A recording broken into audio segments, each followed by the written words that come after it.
નમસ્કાર દર્શક મિત્રો, સાવરકુંડલાની રફતારમાં આપનું સ્વાગત છે। ગુજરાત અને સૌરાષ્ટ્રના સુપ્રસિદ્ધ યાત્રાધામ એવા સત્તાધામ ધામ ખાતે અષાઢી બીજ પર્વની ભવ્યતાથી ઉજવણી કરવામાં આવી હતી। આ નિમિત્તે વિવિધ ધાર્મિક કાર્યક્રમોનું પણ આયોજન કરવામાં આવ્યું હતું। સૌરાષ્ટ્ર કાઠિયાવાડ ખાતે બહોળી સંખ્યામાં વસવાટ કરતા ગધી મુસ્લિમ સમાજ દ્વારા વાવટો ચડાવવાની પરંપરા આજે પણ જીવંત જણાય છે।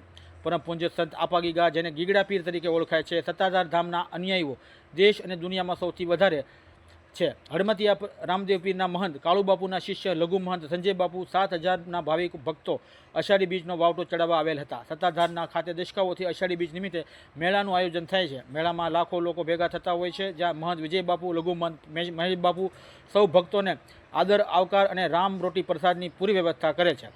સંતની જગ્યા એટલે કે સત્તાધાર ધામ અંદાજે 200 વર્ષ પહેલાં આંબાના જળના કાંઠે પરમ પૂજ્ય સંત શ્રી આપાગીગાની પોતાની ગાયો લઈને ચરાવવા માટે આવેલા અને પોતાના ગુરુને જણાવ્યા અનુસાર સત્તાધારની સ્થાપના કરેલ હતી। કહેવાય છે કે સત્તાધાર ધામ ખાતે ગધી મુસ્લિમ સમાજના અનુયાયીઓ આ તકે ખાસ હાજરી આપીને અષાઢી બીજ નિમિત્તે વાવટો નિશાન ધજા ફરકાવે છે।